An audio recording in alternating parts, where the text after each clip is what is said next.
akan membuat keyakinan kelas 6. Ya, ini harus ditaati oleh kita semua.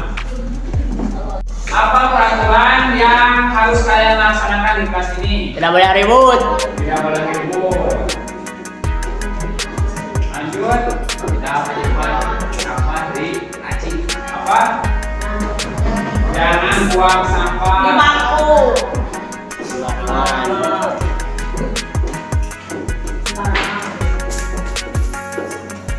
sembarangan. Apalagi Bos. Itu gimana dari langsung teh? berangkat Sekolah. Tidak boleh terlambat. berangkat sekolah.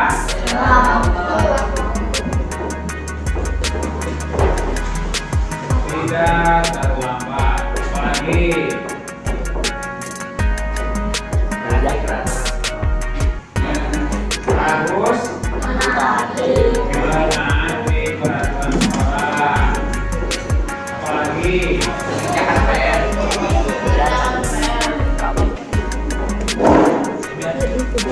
di kelas, ini aturannya di kelas.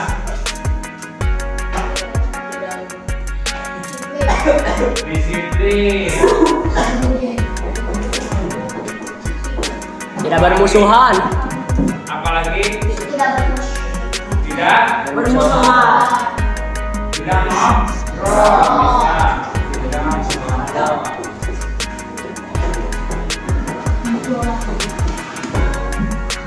Baik anak-anak, ini merupakan peraturan-peraturan yang bisa dilakukan di kelas kita. Ya, Bapak akan menyampaikan beda antara peraturan dan keyakinan kelas. Kalau peraturan kelas, ada kalanya kalian melanggar peraturan tersebut. Kadang-kadang peraturan dibuat untuk dilanggar, betul tidak? Betul. Kalau keyakinan kelas, ini beda dengan peraturan kelas. Kalau keyakinan kelas, kita harus yakini. Kalau kita sudah yakin, maka pribadi atau sikap kalian itu akan lebih baik.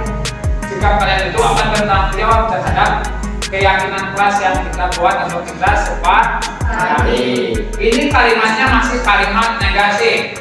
Tidak boleh, jangan buang.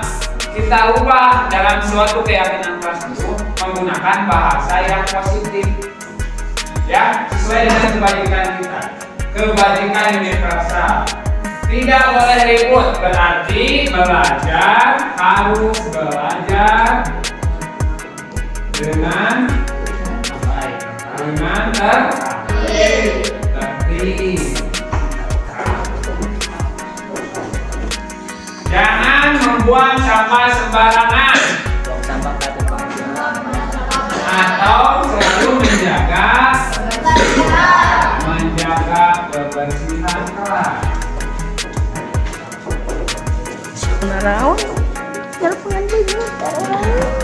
Berangkat sekolah tidak terlambat.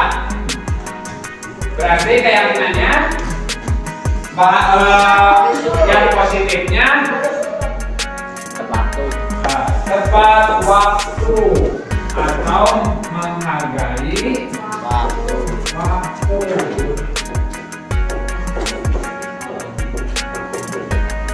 Terus harus menaati peraturan sekolah. Ini masuk ke disiplin juga, betul? Disiplin masuk, tidak mengobrol, ini masuk ke disiplin juga dan juga bertanggung jawab.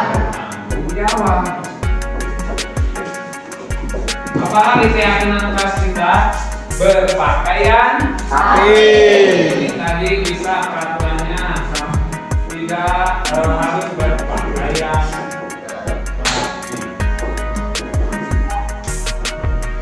Ini masuknya ke disiplin juga, ya. Nanti akan kita buat keyakinan kelas 6, ya. Yang pertama harus belajar dengan tertib, menjaga kebersihan tempat atau menghargai waktu, disiplin, bertanggung jawab. Yang selalu kayak kelas sebelum dan sesudah melaksanakan pembelajaran, yaitu berdoa. Sebelum dan sesudah Belajar. Ini sudah bahasa positif ya. Dengan misalnya kalian di kelas 6 ini berdoa sebelum dan sesudah belajar. Ada lagi yang perlu ditambahkan? Tidak berkata kasar, baik. Itu berkata kasar. Ini masih kalimat positif negatif. Negatif positifnya selalu berbicara sopan. Berarti ini masuknya kepada sopan santun. Kemudian apa lagi? Patuh kepada guru, betul tidak atau aman kepada guru? Bisa masuk ke keyakinan kelas kita? Bisa. Hormat kepada guru. Ini sudah kalimat positif ya. Ini merupakan keyakinan kelas 6 yang harus ditaati, harus dilaksanakan. Jadi kalau sudah keyakinan kelas, maka diri kalian akan sadar keyakinan kelas kita apa. Jadi kalau misalnya melakukan ribut di kelas, berarti itu merupakan melanggar keyakinan kelas 6. Betul? Betul. Konsekuensinya ya tergantung kalian. Bapak tidak akan menghukum, Bapak tidak akan menghargai yang bagus atau memberi penghargaan, memberi hukuman kepada kalian, tapi itu kesadaran dari diri kalian sendiri. Ya, Siap. ya itu keyakinan kelas nanti ini Bapak akan tempelkan di dinding dan menjadi lebih ingat oleh kalian semua.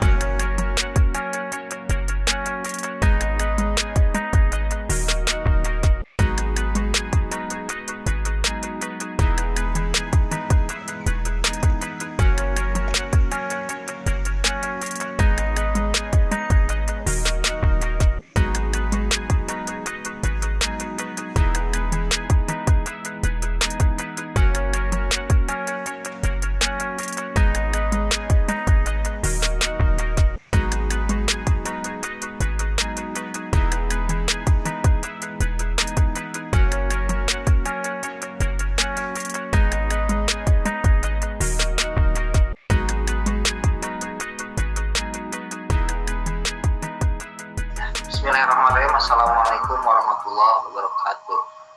Waalaikumsalam warahmatullahi wabarakatuh. Selamat malam, Bapak guru hebat. Alhamdulillah pada malam hari ini kita dapat berkumpul dalam acara pemaparan materi budaya positif yang akan disampaikan oleh Pak Rizwan sebagai guru penggerak dari SDN Sukamukti 4 Angkatan 7. Mudah-mudahan apa yang Bapak Rizwan nanti sampaikan bisa kita pahami dan juga bisa kita terapkan. Untuk sebelum memulai acara ini, marilah kita buka acaranya dengan bacaan basmalah bersama-sama. Bismillahirrahmanirrahim. Mudah-mudahan acara ini berjalan dengan lancar dan sukses. Supaya tidak waktunya berhamburan, kita langsung saja persilahkan kepada pemateri kita kali ini, pada Pak Rizwan Nadilas. Waktu dan tempat saya persilahkan. Terima kasih Pak Soni sebagai moderator yang telah menyampaikan apa yang saya akan lakukan. Bismillahirrahmanirrahim. Assalamualaikum warahmatullahi wabarakatuh. Rekan-rekan guru yang saya hormati, sebelum kita memulai presentasi, saya ingin membuat keyakinan kelas kita dulu ya, supaya presentasi kali ini berjalan dengan lancar. Pak Sony bisa share screen-nya?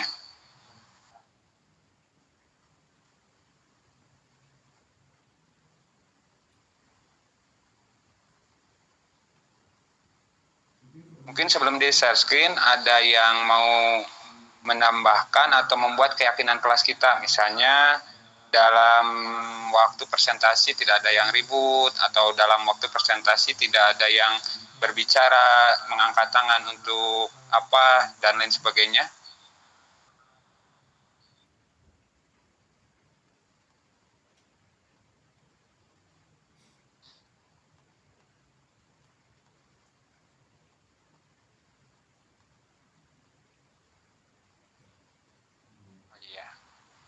Pak Sani, terima kasih. Oh, itu akunnya pakai akun Rizwan siapa ya? Oh iya, nggak apa-apa. Di sini keyakinan kelas kita, yang pertama mungkin ada yang mau menambahkan?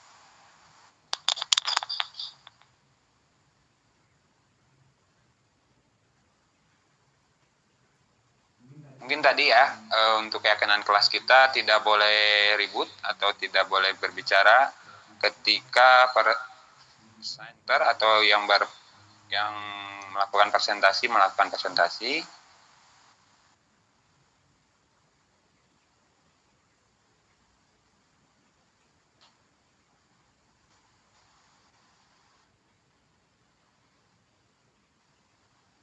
Kemudian yang kedua, mengangkat tangan ketika ingin berbicara atau bertanya.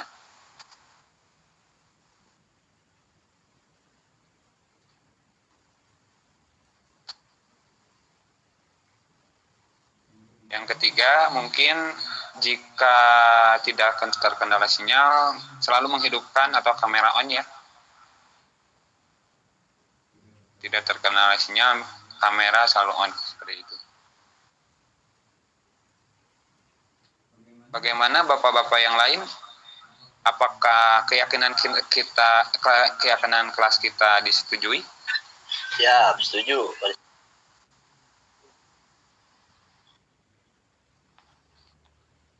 Ya, cukup mungkin Pak Son.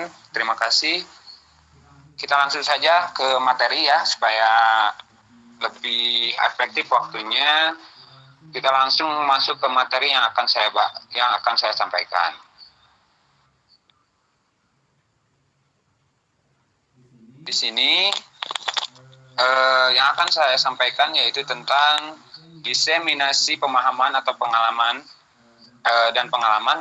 aksi nyata modul 1.4 budaya positif yang akan disampaikan oleh saya sendiri, Rizwan Nadilas. Materi budaya positif, disiplin positif dan kebijakan universal yang pertama, yang kedua teori motivasi, hukuman, penghargaan dan restitusi, yang ketiga keyakinan kelas, yang keempat restitusi dan 5 posisi kontrol, dan yang kelima adalah segitiga restitusi.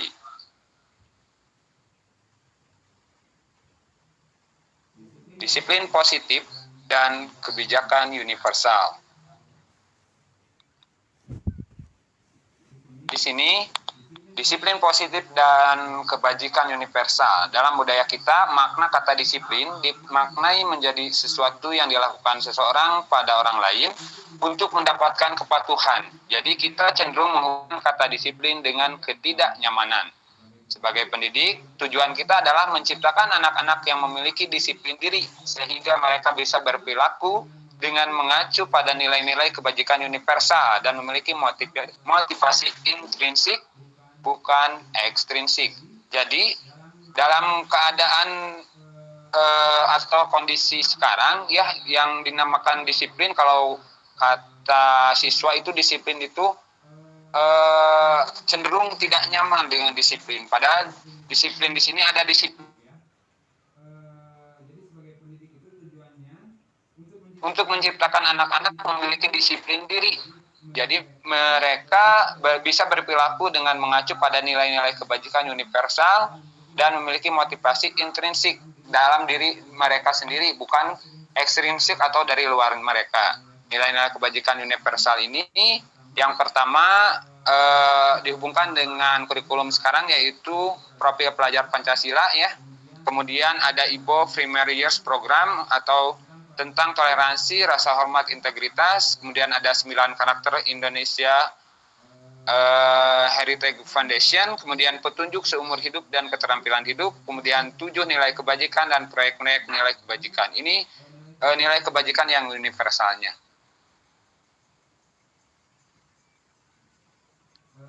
Masuk saja ke materinya. Kita teori motivasi, hukuman, penghargaan, serta restitusi.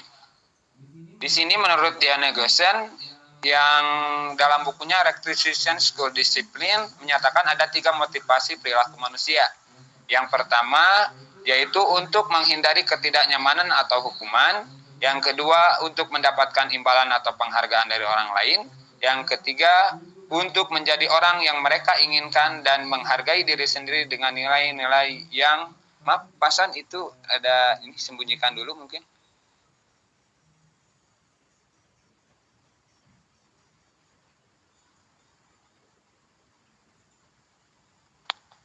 Menghargai diri sendiri dengan nilai yang mereka percaya. Jadi motivasi atau di sini ada 3 motivasi perilaku manusia. Yang pertama yaitu untuk menghindari ketidaknyamanan atau hukuman.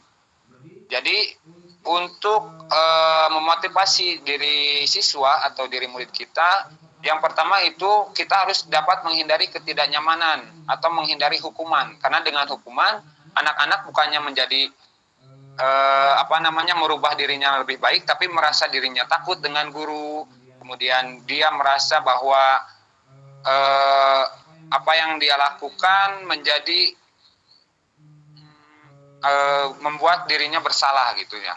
Yang kedua, untuk mendapatkan imbalan atau penghargaan dari orang lain, ini ekstrinsik juga ya motivasinya. Jadi dia itu melakukan sesuatu karena ingin mendapatkan imbalan atau penghargaan dari seseorang atau orang lain, misal dari gurunya atau dari teman yang lain ya. Yang lebih baik yaitu untuk menjadi orang yang mereka inginkan dan menghargai diri sendiri dengan nilai-nilai yang mereka percaya. Jadi mereka itu melakukan hal, jika melakukan kesalahan itu, kita kembalikan lagi untuk menghargai dirinya sendiri dan nilai-nilai yang mereka percaya. Jadi mereka percaya bahwa oh ini salah, ini benar. Jadi lebih lebih paham dengan apa yang mereka lakukan dan lebih dapat meningkatkan kesadaran diri sendiri mereka.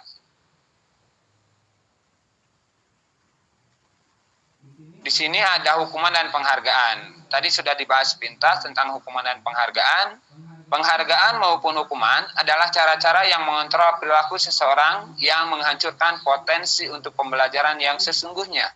Menurut Kant, secara ideal tindakan belajar itu sendiri adalah penghargaan sesungguhnya, yaitu pengaruh jangka pendek dan jangka panjang. Penghargaan tidak efektif, kemudian penghargaan merusak hubungan, penghargaan mengurangi ketepatan, penghargaan menurunkan kualitas, penghargaan mematikan kreativitas, penghargaan menghukum, dan motivasi dari dalam diri atau intrinsik.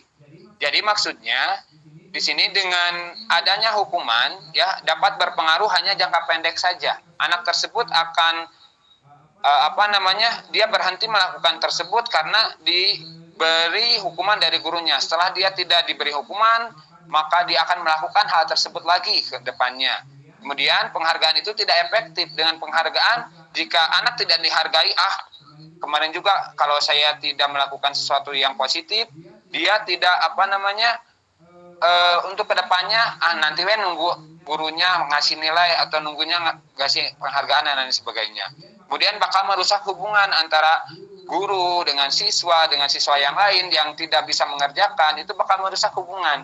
Karena siswa yang satu yang kurang, mungkin dalam tanda kutip dia kurang mempunyai ilmu atau intelek yang bagus, maka dia akan merasa kenapa guru itu hanya memperhatikannya dia terus, kemudian mengurangi ketepatan.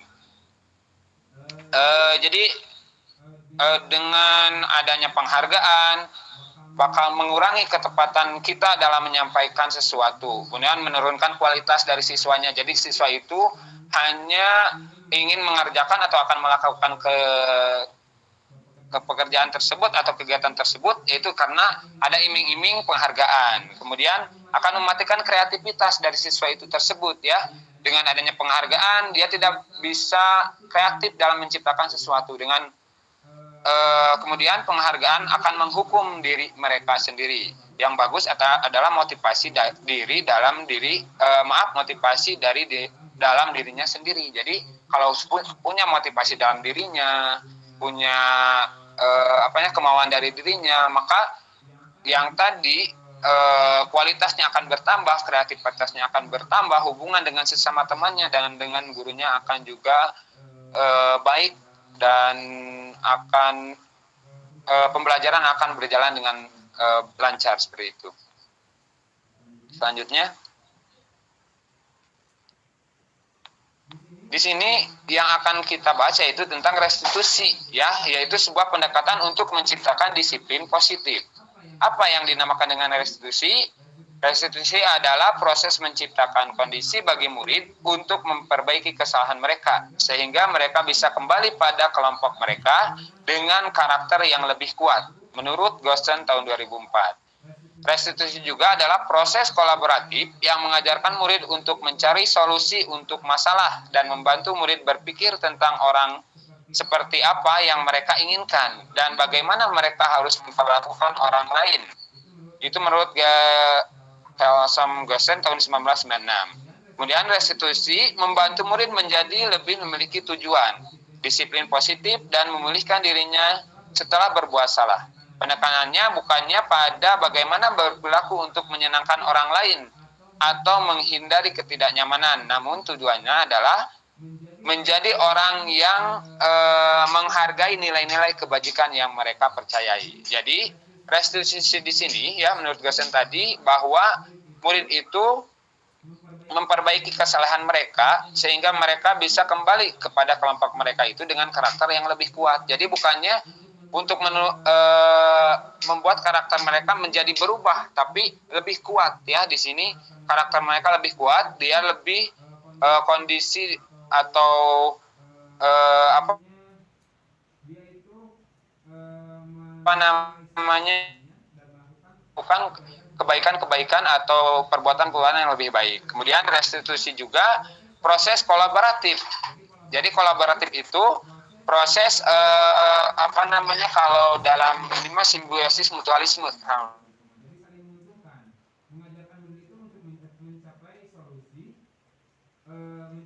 Mencari solusi dari sebuah masalah. Jadi bukan untuk menambah masalah itu masalah tersebut, tapi untuk mencari solusi apa yang menjadi masalah tersebut dan membantu murid itu berpikir tentang orang seperti apa yang mereka inginkan. Jadi apa jika mereka melakukan sesuatu, apa ya ke depannya, kemudian apa yang dilakukan mereka itu benar atau salah, itu yang dinamakan restitusi.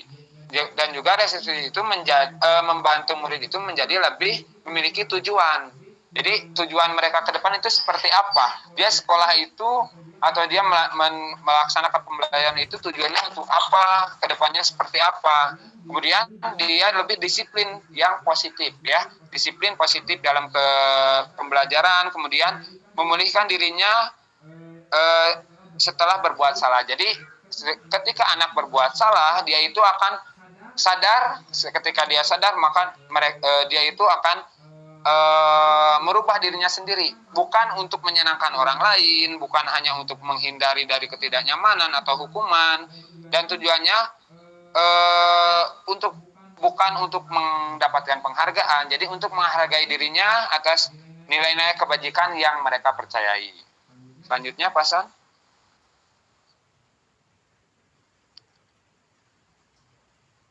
Di sini ada keyakinan kelas. Jadi tadi yang kita ketahui bahwa di kelas itu ada peraturan kelas ya. Peraturan kelas misalnya tidak berbicara di kelas atau itu kalimat-kalimat yang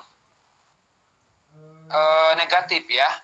Di sini prosedur pembuatan keyakinan kelas yang pertama yaitu mempersilahkan warga sekolah atau murid-murid di sekolah untuk bercurah pendapat tentang peraturan yang perlu disepakati di sekolah. Jadi kita cari pendapat atau gali pendapat dari semua siswa, apa sih yang akan kita yakini di kelas kita, apa yang harus yang bisa membuat kelas kita nyaman, membuat kelas kita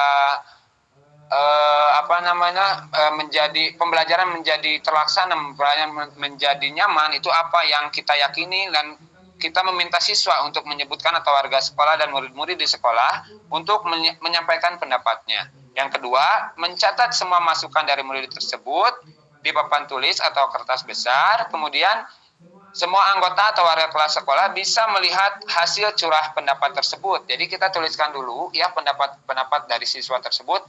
Misalnya, jadi kalimatnya bukan kalimat tidak memakai. Kita pakai kalimat yang positif ya di sini. Misalnya datang ke sekolah 15 menit sebelum pembelajaran dimulai. Kemudian pembelajaran di kelas, kita harus disiplin di kelas dengan tertib melaksanakan pembelajaran. Itu misal masukan-masukan dari siswa itu tuliskan dulu kita di papan tulis, kemudian kita kemudian kita menyampaikan kepada warga di kelas kita. Kemudian keyakinan kelas atau prosedurnya, pembentukan keyakinan sekolah atau kelas itu, kalimat-kalimatnya itu dari bentuk negatif tadi kata saya menjadi bentuk yang positif ya.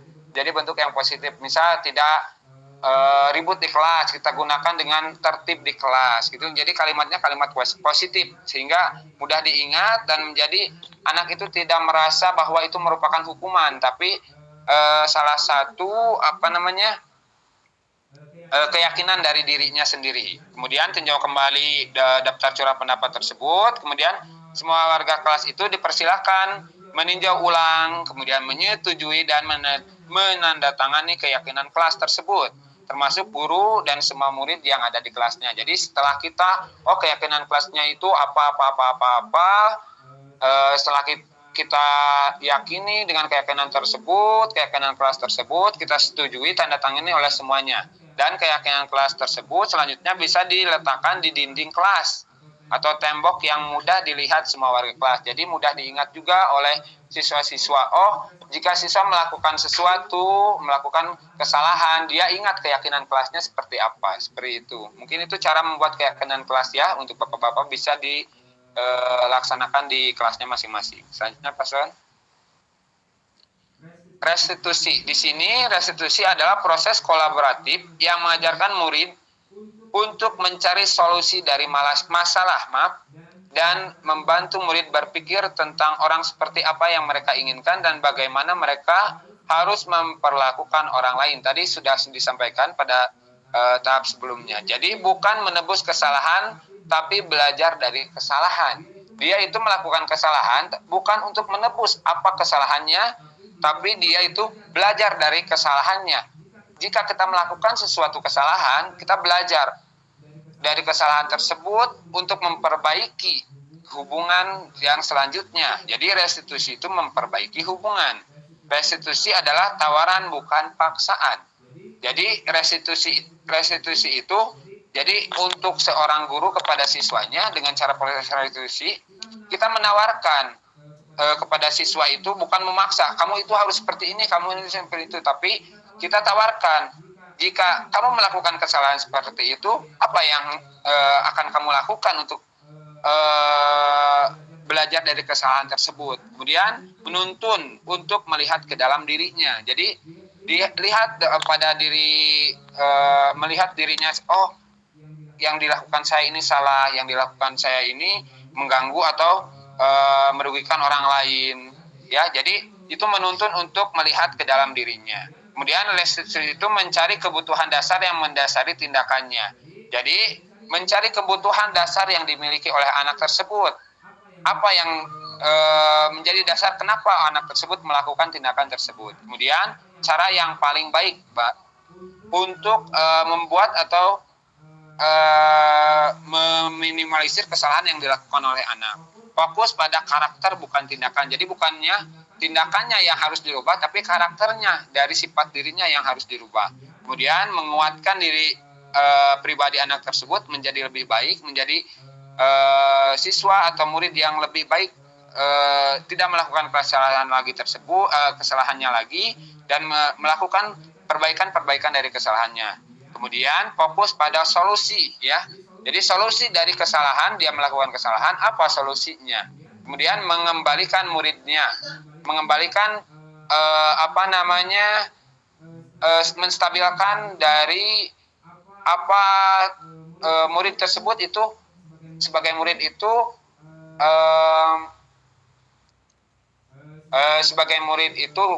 tugasnya apa, kemudian apa yang harus mereka lakukan dan apa yang harus mereka laksanakan di kelas ataupun di luar kelas dan di lingkungan sekolah. Seperti itu.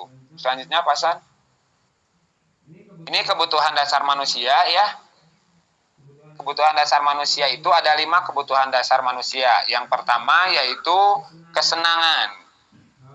Pasti ya setiap anak itu memiliki kesenangan yang berbeda-beda. Ada yang senangnya main bola, ada yang senangnya bernyanyi, ada yang senangnya melukis. Itu pasti memiliki kesenangan yang berbeda-beda. Kemudian kebutuhan bertahan hidup. Setiap manusia itu pasti ya ingin bertahan hidup. Dia itu memiliki kebutuhan untuk bertahan hidupnya. Jadi kalau misalnya ada anak yang di kelasnya seperti ingin dilihat oleh orang lain, itu merupakan kebutuhan, dia itu ingin dilihat oleh orang lain. Biasanya seperti itu. Kemudian cinta dan kasih sayang. Cinta dan kasih sayang ini pasti ya setiap anak membutuhkan cinta dan kasih sayang. Misalnya ada anak yang di kelasnya tidur-tiduran, padahal dia itu anaknya pintar tapi dia itu malas. Nah itu kadang ada dalam dirinya itu ingin cinta dan kasih sayang dari gurunya. Kemudian ada pengakuan. Jadi dia ingin diaku di kelasnya, makanya dia melakukan hal tersebut. Dan kebebasan. Jadi anak itu bebas melakukan sesuatu sebetulnya, tapi harus ada tetap kontrol dari gurunya. Jadi guru hanya mengarahkan. Seperti Ki Hajar Dewantara mengatakan bahwa yang namanya anak itu seperti tanaman ya, seperti tanaman yang harus kita pupuk, yang harus kita jaga, yang harus kita sirami. Jadi guru itu hanya posisinya hanya sebagai petaninya, bukan tanamannya. Jadi guru itu hanya sebagai penghubung ya, hanya untuk mendidik kebutuhan dasar dari siswa tersebut. Guru itu menampungnya, kemudian guru hanya mengarahkannya. Posisi kontrol di sini ada 5. Yang pertama adalah sebagai manajer, yang kedua pemantau, yang ketiga teman, yang keempat pembuat orang merasa bersalah, dan yang kelima adalah penghukum. Yang pertama sebagai manajer. Sebagai manajer itu guru itu mengatur ya. Kalau manajer itu kayak di perusahaan ya, kayak di perusahaan, sebagai manajer itu mampu mengatur bagaimana murid tersebut harus seperti apa. Tapi dia itu sangat baiklah kalau sebagai manajer. Kalau pemantau, dia hanya memantau bagaimana yang dilakukan oleh siswa, apakah itu benar atau salah, hanya memantau, kemudian dia nanti memperbaiki.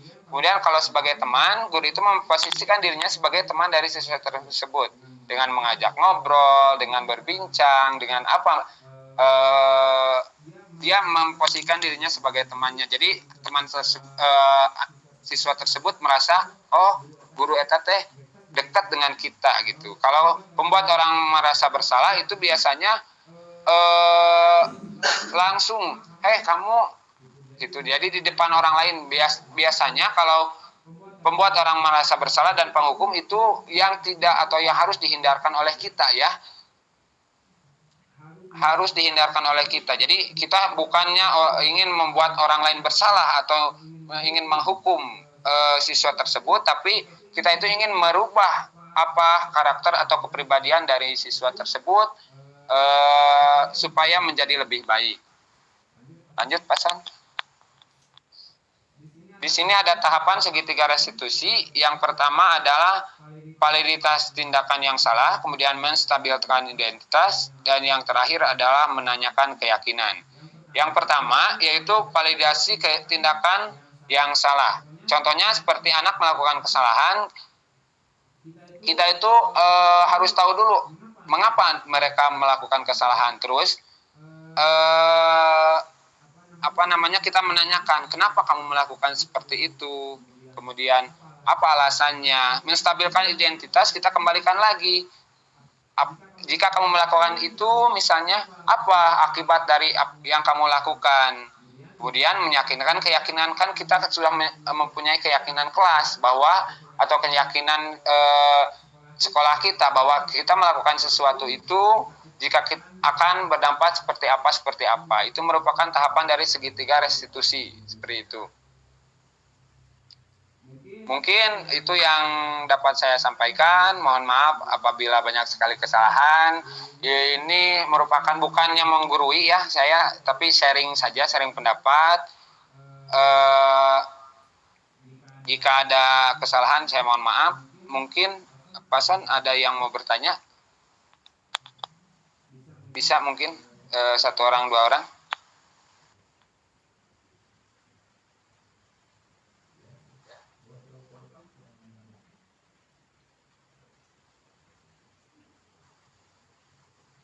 Ya, silakan yang mau bertanya bisa mengangkat tangannya terlebih dahulu.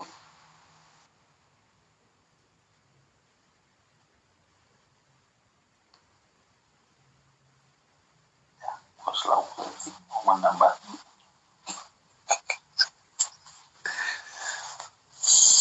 Ayo. Bapak Kurnia. Oh, ya Pak Edwin. Ya ini Pak, untuk praktik baik ini ya.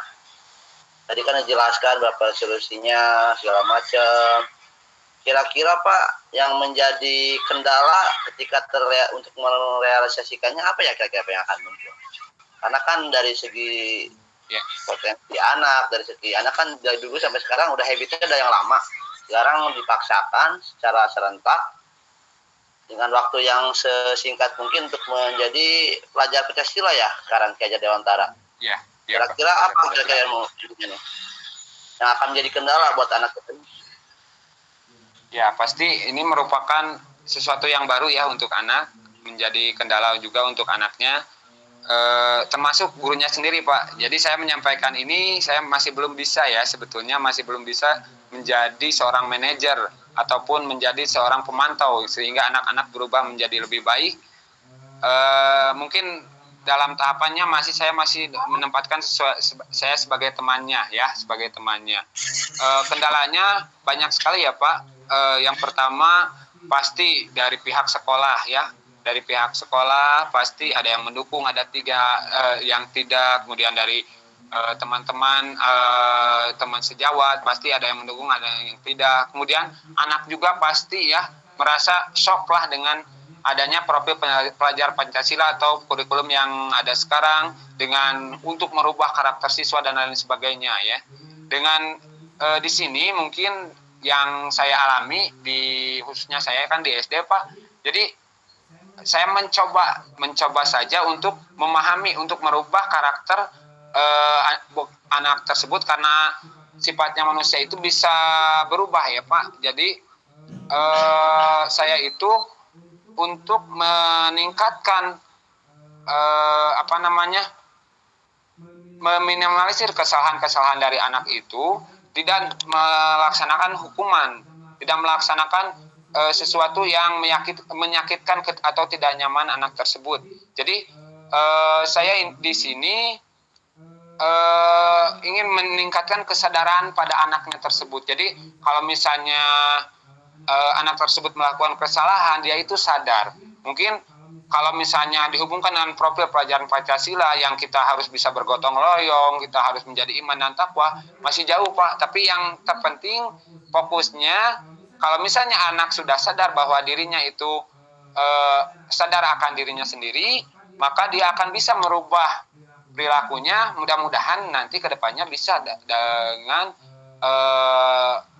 profil Pancasila yang diharapkan oleh pemerintah, mungkin anak-anak tersebut bisa gitu. Seperti itu Pak mungkin. Mohon maaf bila jawabannya kurang begitu memuaskan. Mungkin yang lain bisa menambahkan.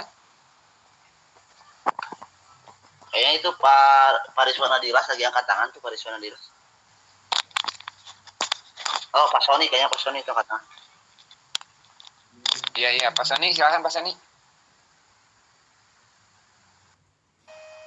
Ya, terima kasih atas waktunya. Saya mungkin menambahkannya jawaban dari Pak Rizwan. Ya, jadi kegiatan ini atau budaya positif ini sebetulnya tidak akan menjadi shock buat anak. Kalau menurut saya ya, justru ini kan berfokus pada murid atau berfokus pada anak sebetulnya. Kurikulum sekarang itu berfokus pada anak. Berarti anak itu akan sangat diuntungkan sebetulnya kalau kita sebagai pendidik atau sebagai guru kita bisa menjalankannya.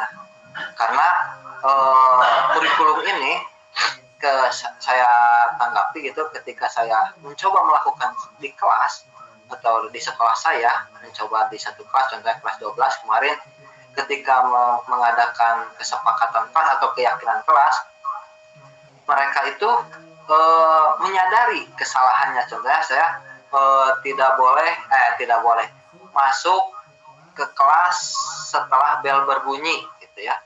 Jadi ketika anak itu terlambat, dia itu, Pak, maaf saya itu terlambat, kata saya, kenapa kamu melakukannya? Saya tadi katanya di warungnya ngantri atau jadi makan atau istirahatnya itu tersita sama waktu istirahatnya. Nah, menanyakan seperti itu.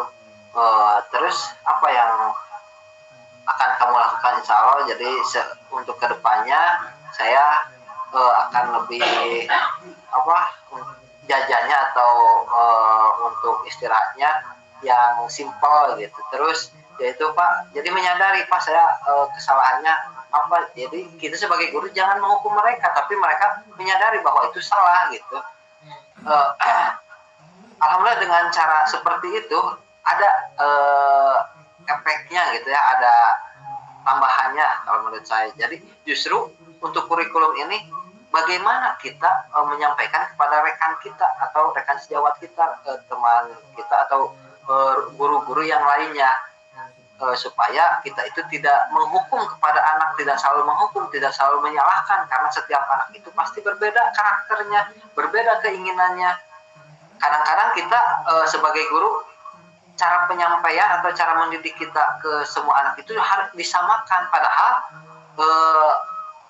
cara tangkap anak itu berbeda-beda. Ada dengan cara visualnya, ada kelebihan dari visualnya atau dari audionya gitu kan. Jadi beda-beda setiap anak itu. Kita sebagai guru harus memahami apa anak ini pahamnya, memahami materinya harus seperti apa. Sebaiknya kita menanyakan terlebih dahulu sebelum kita mengajar kepada anak-anak apa yang diinginkan oleh mereka. Apa saya ingin belajar sambil bermain atau dengan berdiskusi dan yang lainnya gitu. Jadi kita itu berkolaborasi ataupun kita berbeda-beda cara kita mengajarnya. Kita harus mempersiapkan. Justru kalau menurut saya untuk anak itu sangat positif sekali gitu. Pasti anak itu diuntungkan, sangat diuntungkan. Tapi bagaimana cara kita mengajak rekan kita untuk mendidik anak seperti ini gitu. Terima kasih, mungkin dari saya cukupkan sekian. Apabila banyak kesalahan, mohon maaf ya. Terima kasih. Terima kasih Pak San, sangat menambah ilmu sekali ya. Itu mungkin Pak Edwin, bagaimana dengan jawabannya? Mungkin dari jawaban dari saya kurang begitu tepat dan Pak Sani untuk menambahkan bagaimana? Alhamdulillah sekarang ya ada gambaran lah setidaknya ya. Terima kasih Pak. Ya. Untuk selanjutnya Pak Muhammad Taufik, ada yang mau ditambahkan? Kayaknya lagi kerja di Pak. Oh ada. Iya. Oh iya. Silakan. Ya, maaf, konfirmasi dulu suara saya muncul. Ya ada. Ya. Terima kasih atas waktunya. Kesempatan ini saya mau menanyakan terkait tadi secara praktisnya sudah disampaikan. Mungkin saya hanya secara teoritisnya Pak. Karena dari tema yang diangkat kali ini mengenai menciptakan suasana budaya positif Pak. Budaya positif di kelas. Ya. Tadi mengenai saya hanya ingin mengkonfirmasi dari teori yang dibawa atas fenomena yang baru-baru ini gitu terkait siswa sebagai guru, maksudnya itu sebagai guru muncul fenomena baru-baru ini adanya skeptisme dari siswa gitu. Jadi sehingga teori tadi dari Dian Goss mengenai achievement, mengenai punishment sama restitusi itu apakah masih relevan dengan zaman sekarang gitu. Sedangkan anak itu untuk sekarang itu munculnya skeptis dalam dirinya itu, mereka menjadikan karakter mereka itu adanya ketidakpercayaan atau skeptisme terhadap tadi hukuman, terus apa namanya tuh yang kedua achievement, penghargaan achievement, atau yang sama yang ketiga restitusi. Sehingga pada saat mereka belajar, mereka itu sebetulnya hanya merasa formalitas saja gitu belajar. Sedangkan untuk karakternya sendiri gitu, untuk baru-baru ini munculnya mungkin adanya disrupsi dari luar seperti sosial media, pertumbuhan teknologi dan sebagainya, itu sangat-sangat mempengaruhi intrinsik, karena ini berbicara tadi di awal dibuka dalam teori ini intrinsik dan ekstrinsiknya. Nah ini banyaknya seperti itu, sehingga banyaknya kejadian sekarang istilahnya banyak siswa-siswa yang pada saat belajar itu mereka asik sendiri, ketika ditegur oleh gurunya mereka melawan dan sebagainya. Itu apa namanya itu, sehingga untuk teori ini apakah masih relevan untuk diterapkan pada zaman ini. Ini kan teori diambil tadi yang saya lihat 2004 sama tahun 99 di mana 96 di mana ini tuh untuk zaman dulu gitu. Nah untuk zaman sekarang nih, anak-anak zaman sekarang bagaimana dengan adanya fenomena tersebut? Seperti itu Pak. Ya, terima kasih Pak Taufik. Pertanyaannya sungguh baik sekali ya. Mungkin karena mengajarnya di tingkat SMA, kalau saya di tingkat SD, jadi saya agak-agak ini ya soalnya. Tapi saya paham dengan maksud dari Pak Taufik, dengan keadaan siswa yang sekarang ya, dengan keadaan kondisi siswa yang sekarang, di mana ekstrinsiknya begitu banyak yang masuk ke dalam diri siswanya, termasuk pengaruh dari globalisasi, termasuk dari handphone dan lain sebagainya, termasuk dari media sosial yang lainnya, itu sangat berpengaruh atau mempengaruhi anak tersebut. Walaupun ini teori keluar tahun 1996 dan juga 2004, tapi menurut saya ini sangat baik untuk kegiatan belajar di kelas gitu Pak Taufik. Yang namanya perubahan, menurut Ki Hajar Dewantara, ini pendidikan itu ada kodrat alam dan kodrat zaman. Ya, di sini ada kodrat alam, yaitu tentang diri siswa tersebut ya, tentang diri atau kepribadian siswa, dan kodrat zamannya. Kalau kodrat zamannya di sini termasuk kepada keadaan atau kondisi pada zaman anak tersebut. Jadi kegiatan restitusi ini kita posisi tadi tidak menghukum, tidak tidak melakukan penghargaan dan sebagainya, tapi kita bisa memposisikan diri sebagai teman untuk anak-anak tersebut dengan cara kita masuk, bukan langsung masuk. Kita harus tahu kehidupan atau kepribadian asal usul atau karakteristik anak tersebut. Jadi dengan adanya restitusi ini, kita kan dari di sana harus tahu apa yang mereka lakukan kesalahan. Jika melakukan kesalahan, misal apa penyebab dari kesalahan tersebut, kan itu bisa kita mencari tahu dari kesalahan tersebut, mencari tahu apa yang menjadi anak tersebut seperti apa dan lain sebagainya. Jadi kita itu jangan gaptek lah. Jadi Pak Taufik, kalau menurut saya gitu. Jadi metode atau cara yang akan kita lakukan itu harus disesuaikan dengan zaman anak tersebut. Jadi metodenya itu dengan metode yang lebih menyenangkan, tapi untuk menumbuhkan karakteristik atau kepribadian yang lebih baik untuk ke anak, tapi dengan metode kita yang menyesuaikan dengan zaman anak tersebut. Mungkin seperti itu Pak Taufik. Ada yang lain, ada yang menambahkan? Ya Pak, saya setuju Pak. Setuju, tadi udah dikonfirmasi. Intinya secara alternatif berarti teori Gossen itu sebetulnya udah bisa udah bisa ditutupi sebenarnya kelemahannya dari tadi, sebetulnya dari panduannya dari Ki Hajar Dewantara, istilahnya kalau dalam bahasa Sundanya ngigelan zaman gitu. Jadi memang saya setuju dengan statement yang tadi memang untuk alternatif dari teori ini sebetulnya untuk mengakomodir adanya perubahan zaman yang harus kita terapkan sebagai guru pada siswa di kelas adalah mengikuti arahannya dari Pak Ki Hajar Dewantara. Ya, seperti itu Pak Ariswan. Ya, terima kasih Pak Taufik, sangat membantu. Ya, Pak Sani, mengangkat tangan. Ya, untuk yang sekian kalinya menambahkan mungkin. Jadi menurut saya ya, jadi tadi kata Pak Taufik itu kan tahun 2004 gitu ya, berarti zaman dulu. Kita itu jangankan yang 2004, zaman Rasul pun itu kan kalau kita mengacu ke sana, Rasul itu mendidik kita atau mengajarkan kita itu tahun berapa, abad keberapa gitu. Tapi Rasul itu pendidikannya itu pada akhlak sebetulnya. Jadi yang saya baca kurikulum sekarang itu kepada akhlak. Jadi supaya akhlak anak itu lebih baik lagi. Cara belajarnya atau IQ-nya itu tidak yang pertama, tapi akhlak si anak tersebut lebih baik gitu. Untuk yang sekarang itu IQ-nya tidak dimunculkan gitu ya, tapi akhlak anak tersebut menjadi lebih baik lagi. Jadi mematuhi kedisiplinan itu bukan karena hukuman, tapi kesadaran diri pada anak tersebut gitu, bahwa makanya tadi kan ada keyakinan kelas. Kita itu sebelum mengajar atau mendidik anak itu kita harus bersepakat dulu dengan anak, apa keinginan anak dalam belajar tersebut. Jadi bukan berarti bebas, tapi dengan keinginan-keinginan tersebut kita adakan keyakinan keras. Ketika anak itu melanggar atau melakukan kesalahan, kita itu tidak menghukum, tapi mereka supaya menanyakan apakah perbuatan itu benar, apa salah, apa sesuai dengan keyakinan kelas yang kita sepakati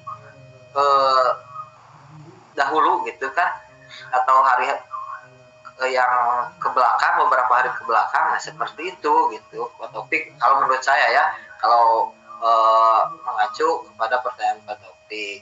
Jadi meskipun 2004 tapi ini pendidikan yang sangat bagus, dan juga tadi juga kan kita harus melihat kodrat alam dan kodrat zaman itu sudah betul dikatakan oleh Pak Ariswan.